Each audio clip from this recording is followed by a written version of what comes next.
Thank you all for joining us tonight for our annual Davis Family Forum in partnership with North Shore Congregation Israel.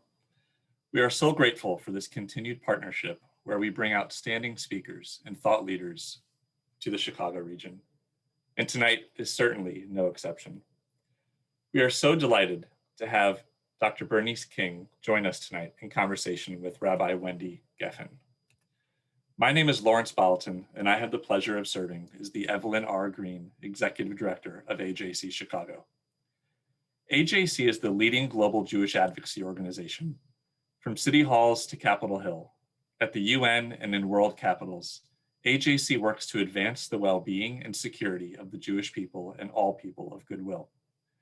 Our priorities include combating anti-Semitism in the US and abroad, ensuring Israel's security and prosperity, and promoting pluralism and protecting democratic values. Our work takes form in four ways: high-level diplomacy with key global decision makers, legislative advocacy in support of our domestic and global priorities, coalition building with other religious and ethnic communities, and strategic communications to amplify our advocacy.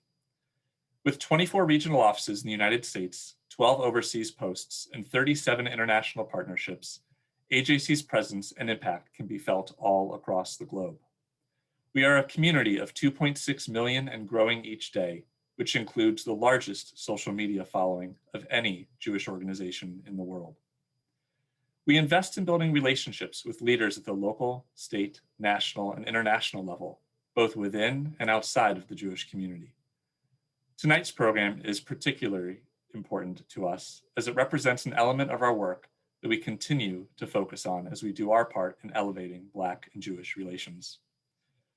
For more than a century, AJC has been steadfastly engaged in the unfinished civil rights struggle for full and equal opportunity and protection under the law.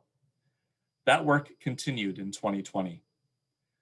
Following last year's tragedies, AJC opened 2 new domestic offices in Louisville and Minneapolis-St. Paul in memory of Breonna Taylor and George Floyd. We built closer ties with the Congressional Black Jewish Caucus, first launched at the AJC Global Forum in 2019 in Washington, and held a week-long Black Jewish Unity Initiative with the National Urban League to bolster understanding and joint advocacy. Whether our work involved the 1933 support of the NAACP's campaign for a federal anti-lynching bill, the 1954 sponsored research by AJC that was cited by the Supreme Court in its unanimous decision in Brown versus the Board of Education, the 1965 honor AJC bestowed upon Dr. Martin Luther King Jr. with our American Civil Liberties Medallion, or in 1996, when AJC organized an interfaith coalition to help rebuild African American churches following strings of arson targeting African American houses of worship. AJC has always remembered that in order to build a more accepting and inclusive society, that we must always be there for one another. Most recently, as part of a roundtable convened by the Congressional Caucus on Black Jewish Relations on June 20th of 2020, AJC presented policy recommendations to combat racism in the United States that included a 6-point plan to combat racial justice, to work toward racial justice. These included support for George Floyd's family's call for a national task force to examine systemic inequalities, as well as community-based task forces. Passage of the No Hate Act to close the gap in hate crimes reporting, also supported by the Congressional Caucus on Black Jewish Relations. Law enforcement reform, funding to help end inequalities in our systems and to promote education on slavery and racism, the enfranchisement of all Americans, government and police action to address white supremacy. And while we remain proud of the contributions AJC has made over time, we are still very well aware that there is so much work that still needs to be done. It's with that in mind that I am truly honored to turn this over to Rabbi Wendi Geffen and to Dr. Bernice King for tonight's program.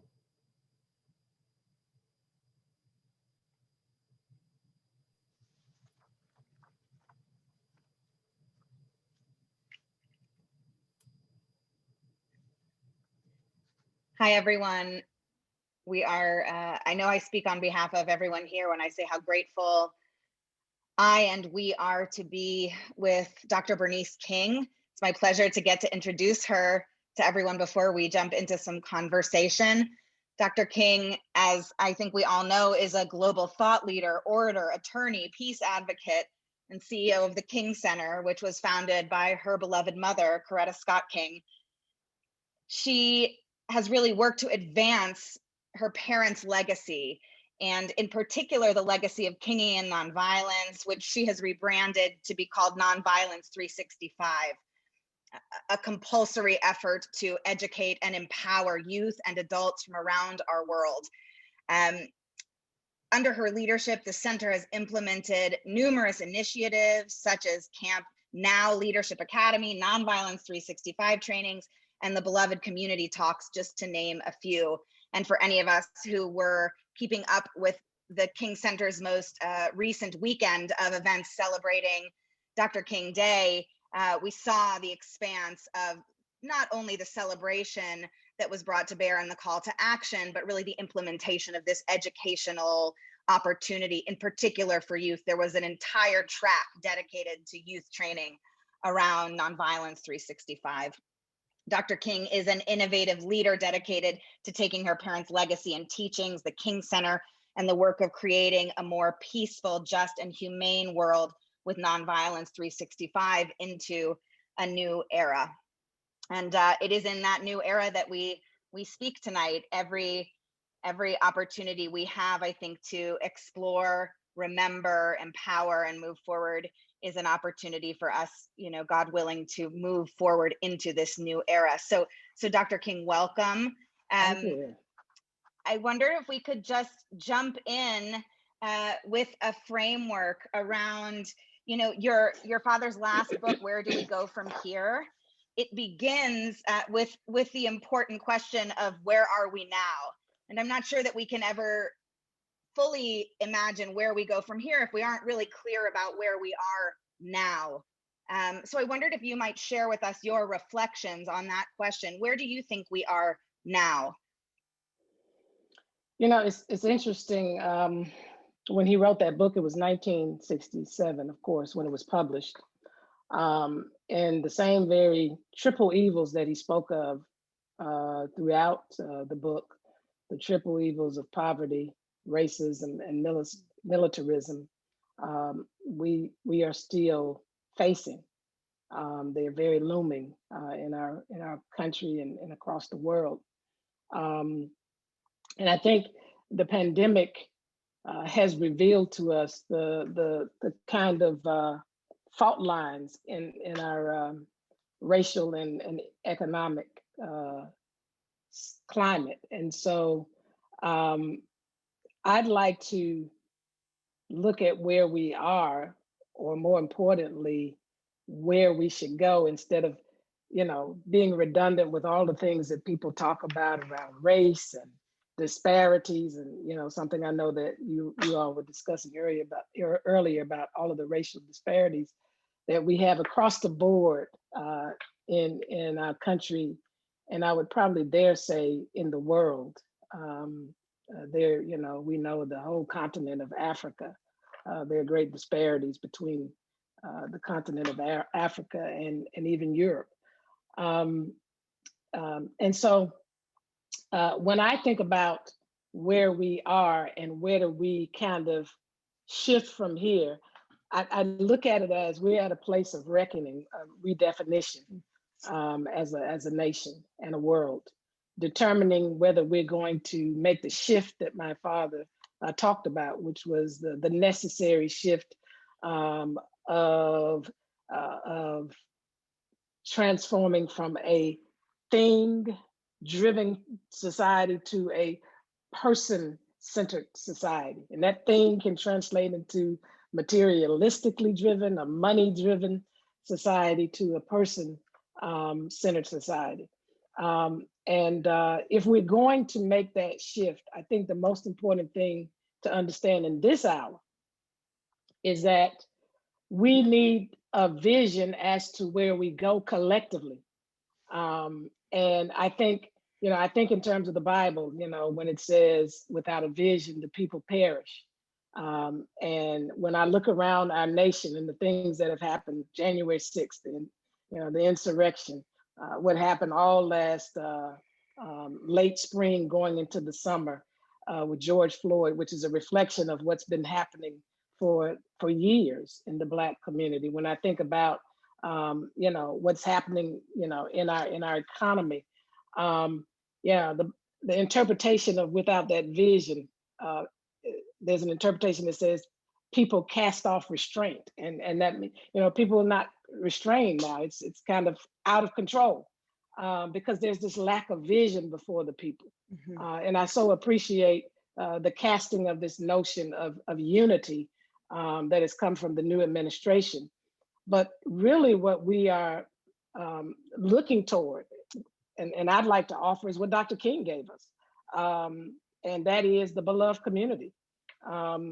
That's the vision that all of us can rally around. That's the vision that ensures that there is justice and equity. That's the vision that helps us to wrestle with how do we adequately distribute all the opportunities and resources that we have in our world in a fair way.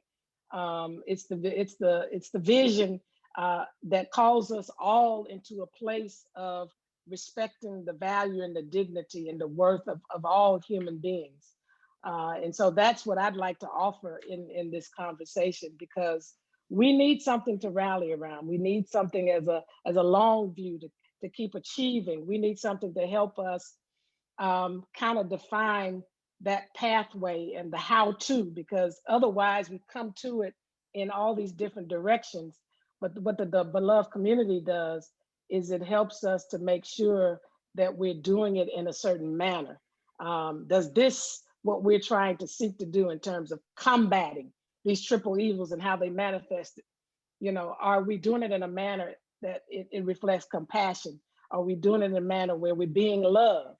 As my father said, power at its best is love, implementing the demands of justice, and justice at its best is love, correcting everything that stands against love. So that's what I would offer for this conversation and this time. Yeah, thank you so much. That idea of understanding the goal or the unifying principle or destination, even as the beloved community, right? Seems as though that should be something that everyone could get behind. I'm going to guess that most people who are listening and participating with us today are behind that vision or support that idea. And I think it brings to bear this question of the unity of we. Who are we? Who do we count in our we when we use that term to describe us? Because where we are, as we've seen, we're living at a moment in time, at least in this country, where it seems like there are some different we's. Yes. There are, and I wonder, is that an illusion? I'm curious to know what you think about that. And I'm curious to know what you think your parents would think about that idea, that are these fissures, these chasms that seem to divide us into, I'm going to simplify it as two different we's, one side or another side. Are they bridgeable? Can we all be in the beloved community? Could we all get there still, do you think? Well, there's no beloved community without all of us. So let me just state that at the outset. The polarization and the division, I look at it as the forces of evil that are seeking to overtake our humanity. It's some of it is difficult to understand because everything that happens in our world, in our nation, it happens through people, good and bad. And so when you're trying to attack injustice, when you're trying to attack wrongdoing, there are faces and literal people that are responsible, for those evils and those injustices. And yet in the beloved community, you have to have the capacity to really love people past all of that, so that you can be in a position, as my father was, and those that followed him in his movement through nonviolence, of exposing that ugliness, even to the people who are doing the ugliness and so many others, so that we have the capacity collectively to rid ourselves of it. Because evil, evil and injustice, hate looks for a host, and so Yeah. even if we try to destroy people in the process through whatever means, whether that's a cancel culture, or whether that's, self-defense of destroying people. If they destroy me, I'm going to destroy them, whatever that means. At the end of the day, it will continue to multiply. Yeah. Because that's just the nature of any seed. I mean, when a seed is planted, if you don't uproot it, it's going to continue to multiply. And so I think some of the surface attacks that we do in violent ways are not getting to the root. And the root of uprooting it really is this unconditional love of God that operates in and through the human heart. And so for me, we is literally everybody. There are no discardable people. And I know that's hard for most people to understand and to swallow, but we have to understand every one of us that are existing in this earth started out as a seed. We were birthed through our mother's womb. We came into this world without any notion of hate, and evil. And so, through various experiences, some of it is literally experiences of pain and suffering in families. Some people come through very cruel circumstances, and we know that can lead those people to become cruel sometimes, not always. Some people are taught, certain ways, and then we all become adults, and we forget that these people once were children. So how did they get here? So when we think about people and trying to build the beloved community, we can't leave out anybody. If they don't think like us, we don't leave them out. We have to find, as you said, that way to coexist together. Because in the beloved community, we're not going to all like each other.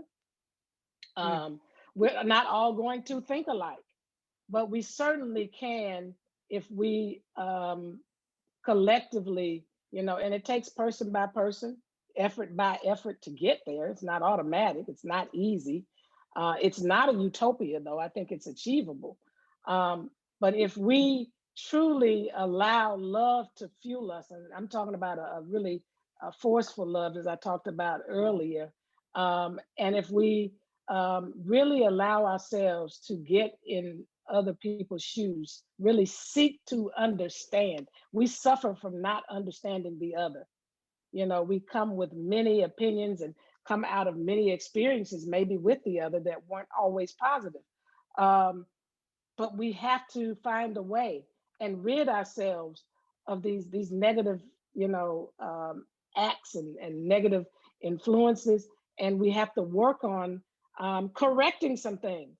So it's not about, hey, let's just all live in the beloved community and forget about there have been some things in the past and in the present that people are still suffering from, and we got to do some reparation, literally reparations, in the process. So thank you for asking that question, because a lot of people feel like we is only progressive and liberal. There's another world that feels like it's only, conservative and right extreme, and it really is,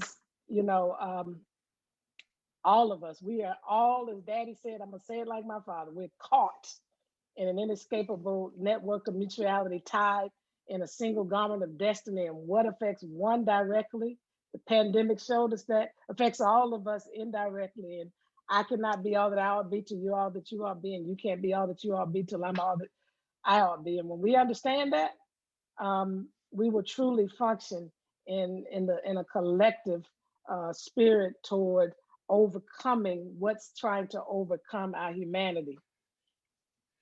I so appreciate that distinction that's rooted, I think, really kind of explicitly in the third principle of nonviolence, that what we're trying to overcome is injustice, right? Not people, that there's a separation, and there's this deep understanding that, you know, from a faith construct, we are all children of the same God. So how could we want to destroy, negate another? I wonder if we could speak about the 6 principles of nonviolence for a bit.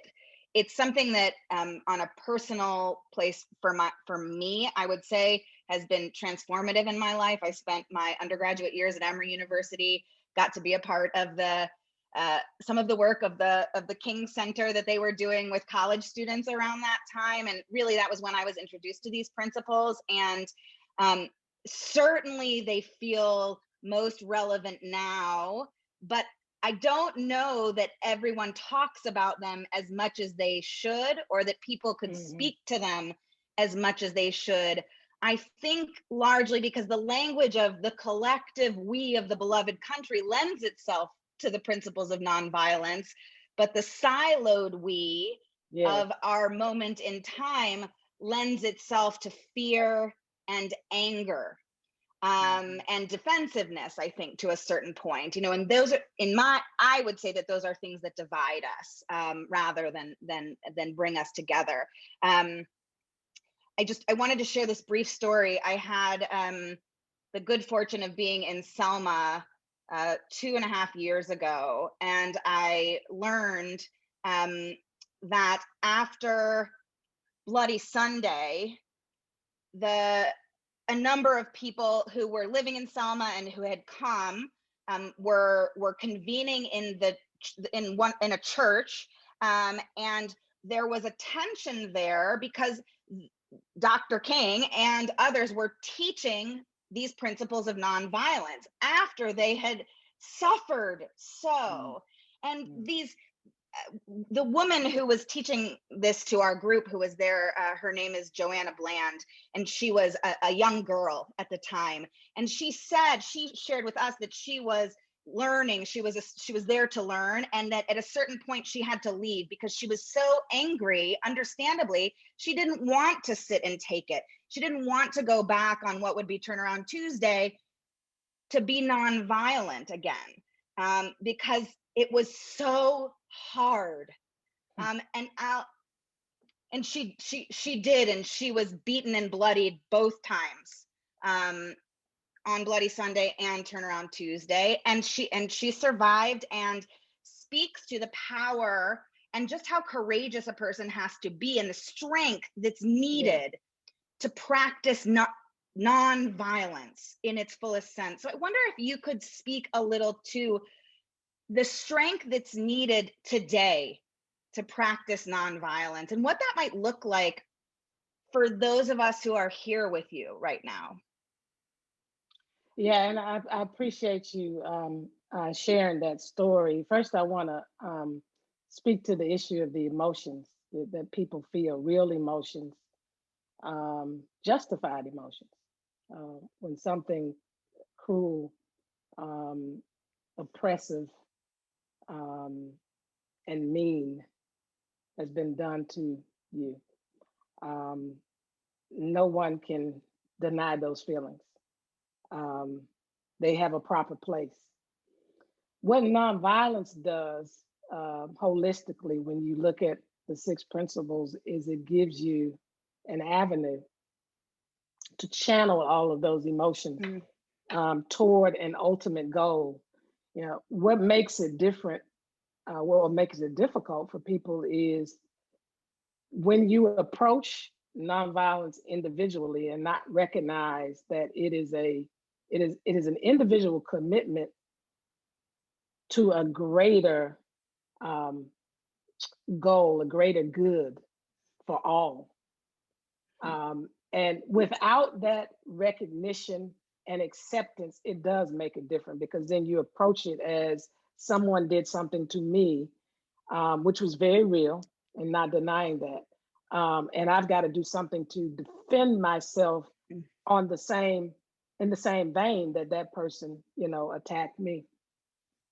But in nonviolence, you always keep in mind the end. The means and the ends cohere. They have to be consistent. You can't get to nonviolent ends through violent means. You can't create the beloved community through violence. Violence is a descending spiral. And as painful as it is, as hurtful as it is, at the end of the day, when we're talking about a movement for social progress, when we're talking about a movement for transformation, when we're talking about a movement to bring just, humane, equitable, and peaceful circumstances, then it requires this greater level of consciousness and discipline that while I am a part of this, this is really not about me. So there's a great deal of sacrifice that is involved. So when you go through these steps, for instance, the first step being, as you already spoke about, nonviolence as a way of life for courageous people, it does take much more strength and fortitude to be able to withhold your right to be able to not just defend yourself, but to use whatever means to defend yourself. So it's not that you're denied that right, but you, in our Christian faith, you do what Christ did. He emptied himself of his right to be God, the Godhead, so that he could become this humble servant to uplift humanity. And so you do the same thing in nonviolence. You empty yourself of your right to be able to attack a person back when they attack you, because you have accepted the higher call to help move humanity forward, because you believe in the sixth principle, which is that the universe and God himself and the forces of good are on the side of justice. That in the end, justice is going to triumph.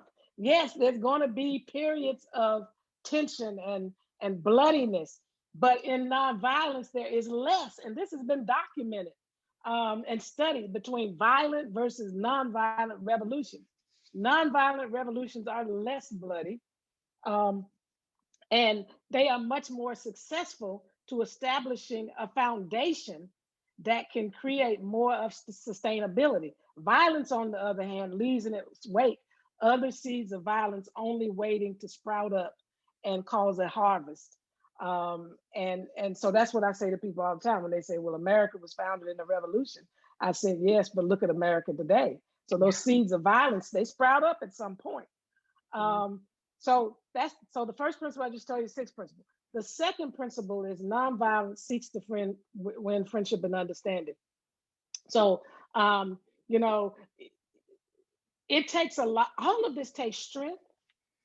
It takes, my father wrote a book, Strength of Love. If anyone wants to pick that up, there's also a new version called A Gift of Love, because it is a gift that you have to receive. It's a gift that you have to receive because it's not natural.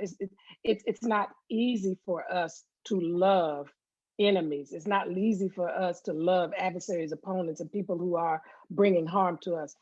But the receiving of that gift of love and the strength to do it, the strength to be able to see the imago Dei in other people, to see the spark of the divinity in people who are ugly, and through their acts, that imago Dei has been scarred, and to be able to see past that, because that's what my father was able to do. Yes. He had this vision to see people beyond that ugliness. He saw the good past the bad, and was willing to bring that forth, to work on bringing that forth and seeking to win that friendship and understanding. So not trying to win over people, but really trying to win the friendship and understanding of people.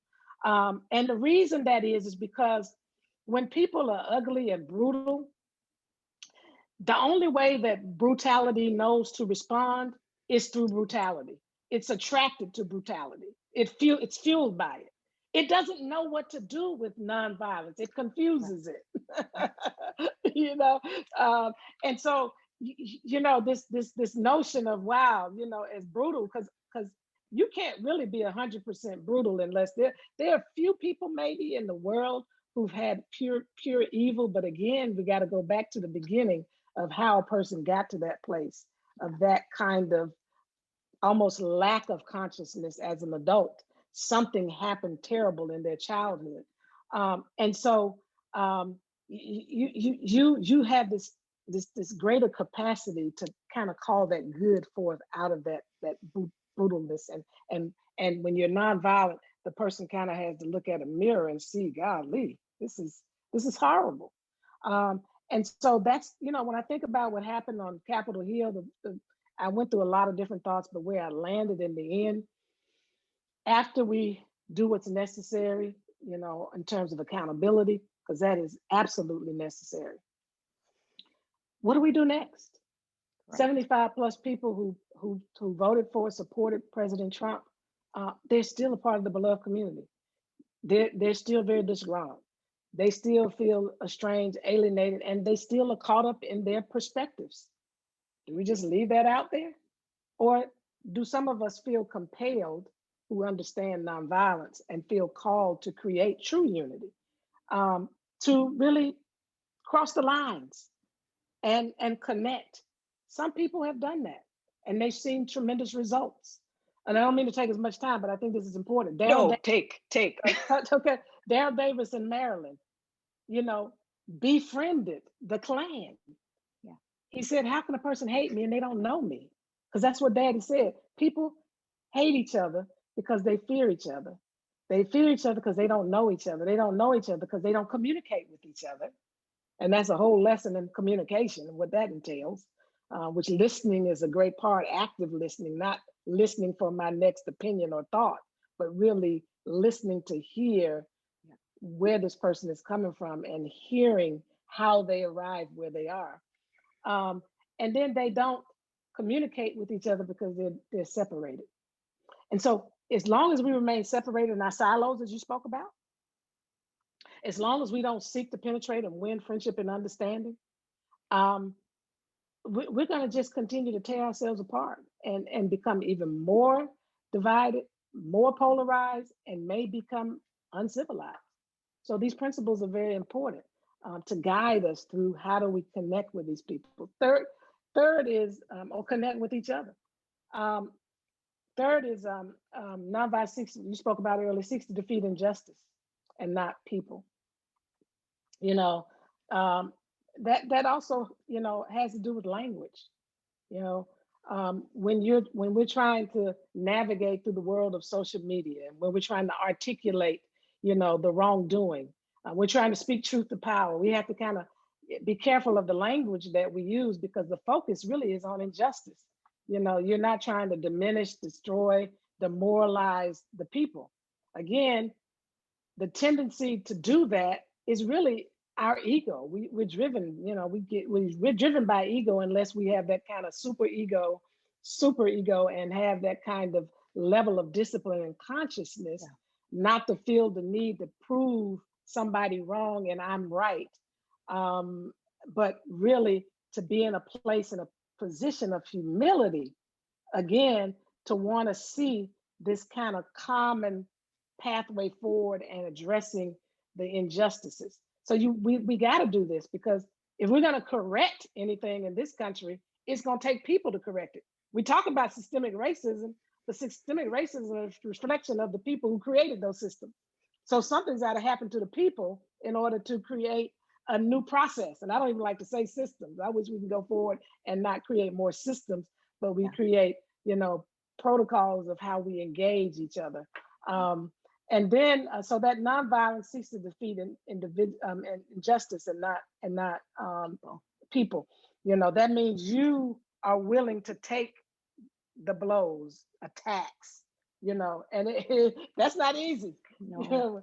When people attack you, you want to get at them, and chew them up, swallow them, and not even spit them back out. You just want to swallow them up and be done with them.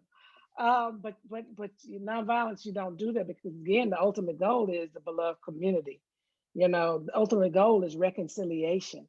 So you want to be able to have the possibility of that reconciliation, where after you go through this process of, dealing with the injustice and looking at it and dealing with the truth of it and how things have to be, accountability comes into play, and how you have to, address the new direction together. You want to do that together in the end. You want to create that pathway together in the end.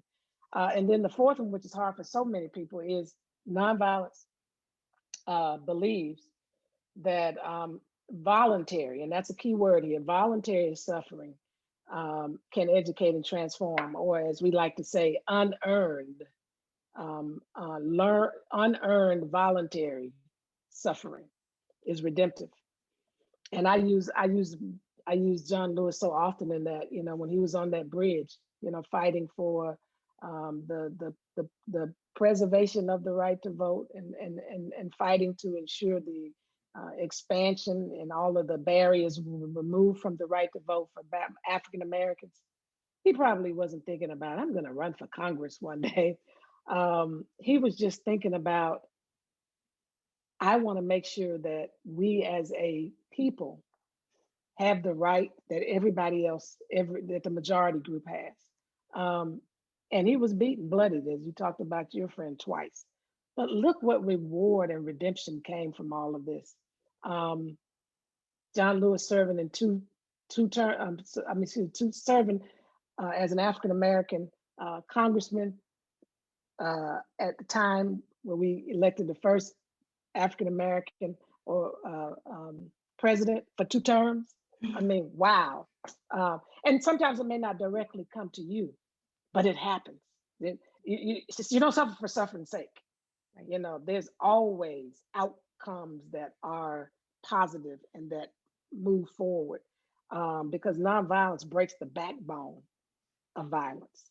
And then finally, choosing love instead of hate. And I spoke about this earlier. That means not just the physical part of it. It's the language. Yeah. It's the thoughts. You know, we have to work on our thoughts, how we see people. So dealing with implicit bias is so important, so that we truly have a dedication to people and to humanity. Because we're all raised in our different cultures and our different experiences. And, you know, we're all exposed to prejudices, and, you know, those prejudices aren't always outward towards other communities, they're even towards your own, you know, kind, and different types of, you know, people. And while we're going to always probably have some perspectives, they can never be at a place that they dictate, determine, and drive our actions. Yeah. And nonviolence gives us that strength to ensure that they don't do that. And so you're right. Thank you for bringing that up, because thank you. Every time people talk about nonviolence, they talk about it in the context really of the nonviolent direct action. Correct. And they don't understand the foundational principles that are past, you know, what we're doing societally to address, you know, the big, you know, giant of racism. But how do we conduct ourselves on a day-to-day basis in all of our environments, our homes, you know, our civic groups, you know, our workplaces? These principles come into play every day, so that we really create dignified places and places where people can feel that they belong. And more importantly, we create environments where it's not about I win, you lose, but how do we all win, knowing that I'm not going to get everything. I'm going to have to give some things up, but I'm not going to rushshod over you just to get what I want to get. Because I respect you and I value you, and I want to make sure that you're treated with dignity. Thank you so much for that. It was a real privilege just to get to hear you speak about the principles, and I think that idea of how we can make them manifest in our actual real lives and real relationships, not just when we're projecting onto a television screen, but in the places where our lives are, in the communities in which we really live, what it would mean to live in the way of nonviolence. I often wonder if, psychologically speaking, practicing the principles of nonviolence in all of their effort to diminish or quiet the ego, at the same time, the self, right? Meaning it gives us a larger purpose. It kind of allows us to get out of our own self, which is difficult. But I wonder if at the same time, the strength that is required to do that work actually strengthens us as individuals to be in truer deeper relationships with others. And that is what allows us then to do the work of reconciliation. You know, I think about the process of repentance, right? What does accountability actually look like? If we're going to talk about, you know, if we're going to talk about this country and those of us who live in it really coming into true accountability for racism that has always existed. It's part of the foundation of our country, and it continues to plague us in ways implicit, explicit, and pervasively. You know, what would be required? What would it look like for our country, for individuals to truly take accountability for that? And I think it does require strength to own and remember. I often, I've had a lot of conversations where I hear from people, you know, well, Jim Crow, thank God, is over. And I'll say, really? You know, okay, but, you know, do you know about, for example, the fact that, you know, Black people in our country were denied amortized loans from the time of World War II on, which is, or how the highway system in our country was constructed. Do you know about that? Or many of the public parks that were actually designed to make it impossible to have integrated neighborhoods in many of our suburban communities. These are things that are post Jim Crow and quite real, embedded into local governmental structures, et cetera. But I think many of us kind of force an amnesia, maybe, because it's not like this is buried, hidden history. It's recent history and it's real. So I wonder about that idea of what strength would be required for us to collectively remember, not just our own stories, but the stories of the other, and where our accountability is in that. Because I'm not sure that reparations can happen without that step of accountability, or I'm pretty sure reconciliation can't happen without that step of accountability. I'm not sure about your thoughts on that. I'd be interested to hear. Well, I mean,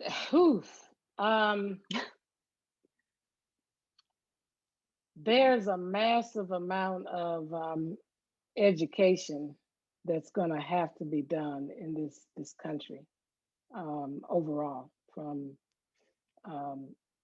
in every institutional setting, you know, from Hollywood has a responsibility with that, with the films that they make, because it's hard for people to understand accountability until they know, can weave together the facts and see them, you know, laid bare before them. One of the places that I think is important to this is the Legacy Museum, from enslavement to mass incarceration in Montgomery, Alabama. It really helps to weave that whole, you know, story about the rise of white supremacy in our society, how it got even embedded into our society, and how it's very present in our current day structures, particularly the prison system, but, you know, structures in society. You know, you said reparations can't happen. I think, you know, reparations is a very complex notion today. Now that we have kind of become much more diversified as a nation. But I think it's a necessary and essential part of the process of moving towards reconciliation. You know, there are steps that are being taken by people in many different ways. You know, some people argue, should we have these direct payments to descendants? Some people talk about, you know, how do we make sure that we are funding more education for African Americans, you know, certain provisions being made when it comes to loans, all this kind of stuff. course. Perhaps it's a combination of all of the above, but it's essential. I mean, when you talk about the basically stealing the labor Sure. of people to enrich an entire nation that was, you know, created around a certain person, a certain type of looking person, and future generations benefit from that. While not responsible, certainly now there's an accountability that has to be had to correct it. So, I don't know what the actual, answer is. I do know that corporate America is going to have to play a substantial role. Mm. Think about it. I mean, corporate America. I mean, from the plantations to corporate America. I mean, every corporation in this country built on that slave labor would never have had that head start. That does not do away with the trauma that has been experienced from generation to generation, which is a whole nother discussion. As you talk about your reconciliation, how do we address the trauma that has happened over and over again in the Black community? My father was assassinated. That was very traumatic.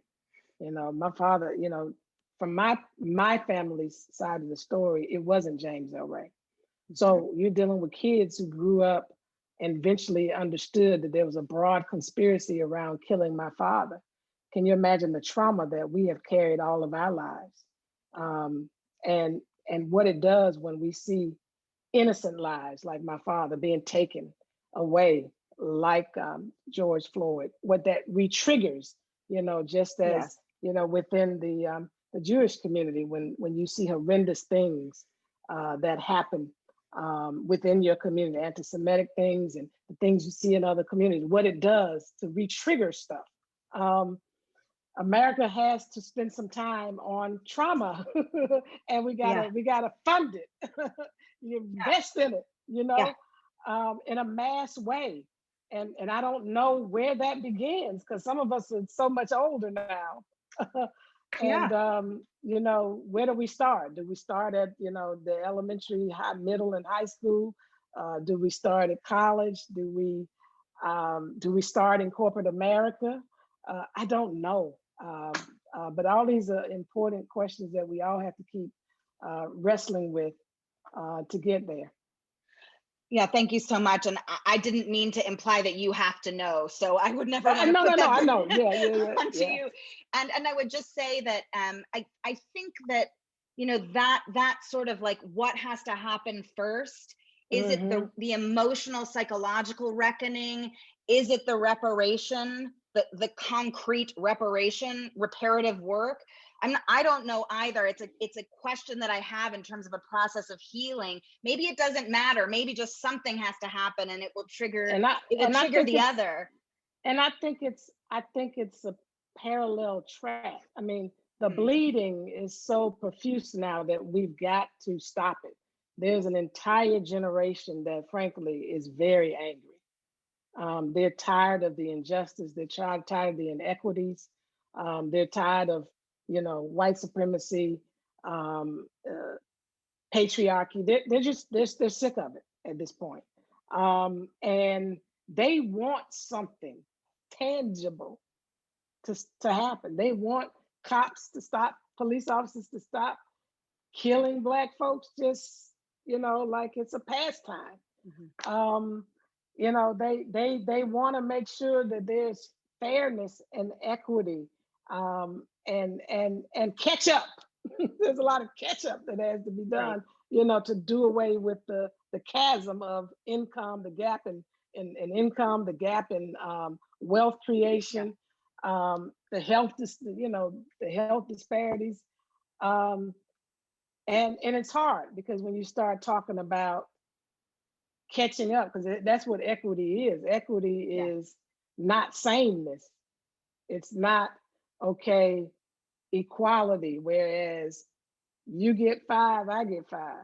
If the school's on the north side of town, you get 500,000. The school's on the south side. In our instance, south means predominantly Blacks and more impoverished communities, and North Side typically means, white, and progressive. If they get the 500,000 and we get the 500,000 on the South Side, it's still going to be inequality. So equity means you got to make up for a lot on this other side. And that's what the beloved community is about, the sharing of resources, but doing it in a way so that it is equitable, that you can then move in equality. Yeah, thank you. Thank you for that. I think, and it brings me back to the principles of nonviolence in the understanding that some sort of sacrifice is necessary for those of us who are committed to that work. It requires work. It requires complex thinking, and it is difficult. So I just don't want anyone to think that any of this is simple stuff. I don't think any of it is simple. And I'm about to complicate it more because we've run out of time, and I want to get to the questions of everyone.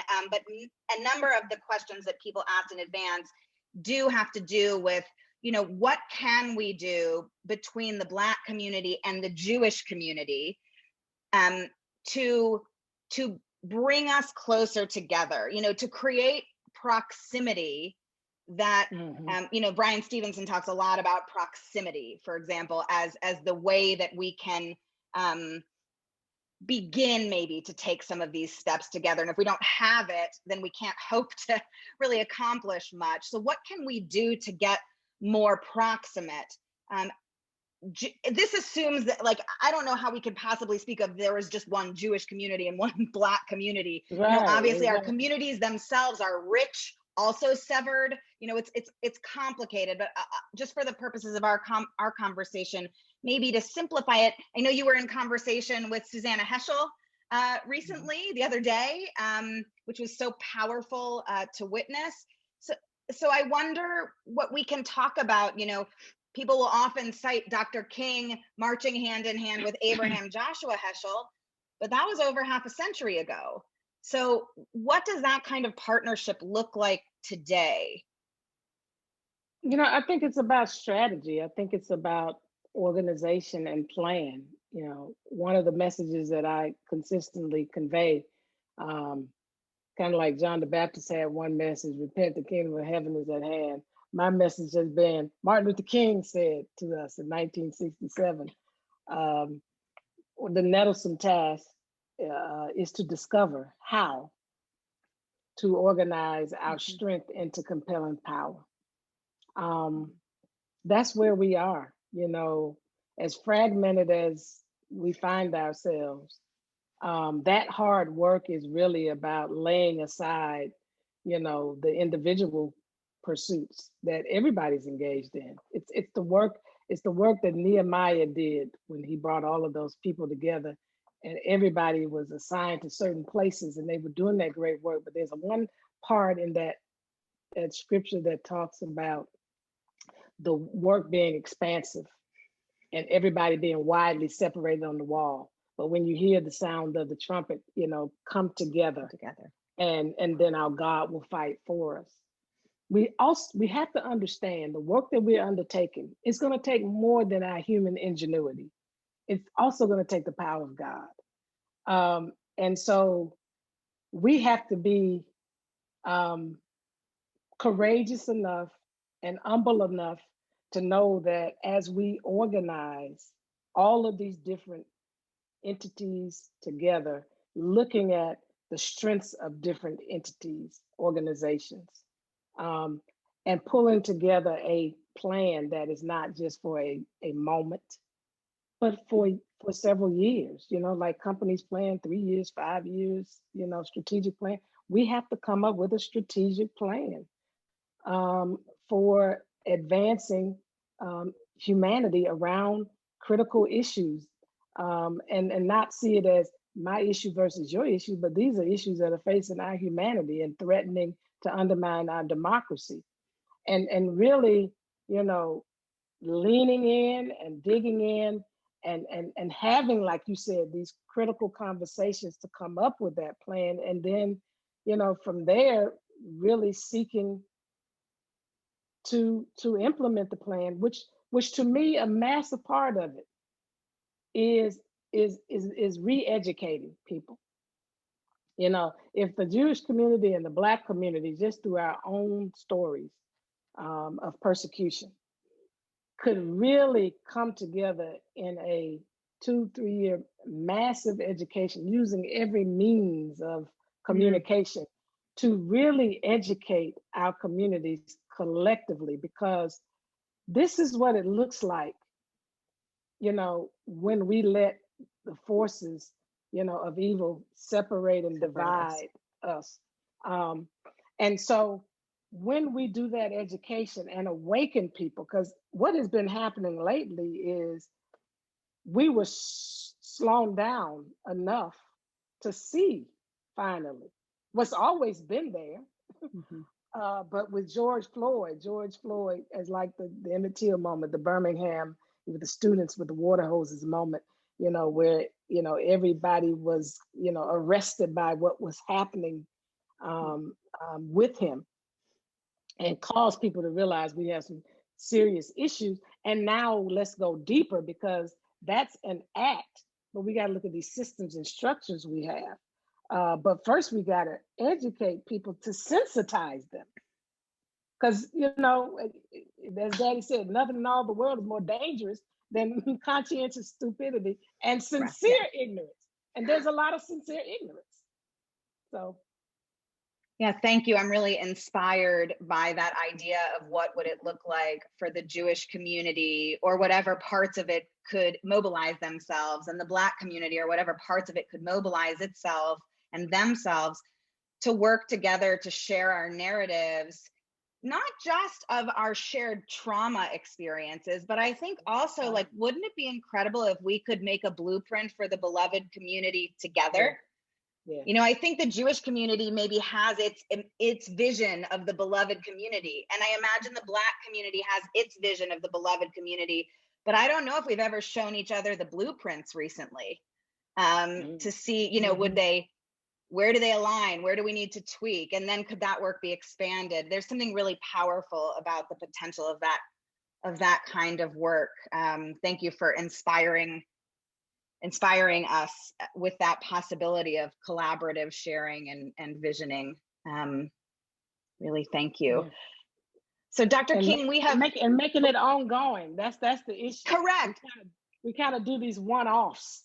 Well, I think that's you know, we are, I don't know if we're conditioned or it's just our nature to be reactive to these wake up moments, but we can't fall back asleep, you know. Once we're awake, I would hope we would remain that way, but it requires work. It requires energy. There's no latency in it. And that's hard work. But I do know that if we have partners to help us stay awake, we're more likely to do so. And perhaps we can be each other's partners in that work again. So I just, you know, we haven't had a lot of time to go into any of the other questions. I tried to weave them in for everybody, but I want to honor your time. I want to thank you. And Lawrence Bolleton from the AJC's back to thank everyone on AJC's behalf, but really on behalf of North Shore Congregation Israel and the Jewish community who are here. Just thank you so much for your time, your honesty, your sharing. You inspire always, and tonight was no exception to that. So thank you so much. Thank you so much. Thank you, Dr. King and Rabbi Geffen, for your wonderful and truly meaningful dialogue. Dr. King, your presence at AJC's 2019 Global Forum as we launched the AJC Community of Conscience was truly the inspiration for AJC Chicago to bring this initiative local as we convene people of all backgrounds as we seek to truly understand one another. And Rabbi Geffen, the work that you continue to do in our Chicago community is such a blessing for not only the Jewish community, but for all who seek a place to belong. So thank you for your work as well. As I sit here and reflect on this concept of a beloved community and the notion that we all come into this world without knowing hate, without knowing evil, it really makes me so grateful that so many of you joined us tonight to continue our journey toward a more inclusive and accepting society. Seeking and listening to understand one another is the lens in which AJC approaches its work, and I invite you to join us. And our thank you follow-up note that we'll be sending following this program will include some ways in which you can do that. Once again, I want to thank Dr. King and Rabbi Geffen for your insightful conversation, and I wish everyone happiness, good health, and a world in which we could all find ourselves choosing love instead of hate that Dr. King so beautifully spoke of tonight. Good night, everyone. Amen. Good night. Good night. Thank you so much. Thank you.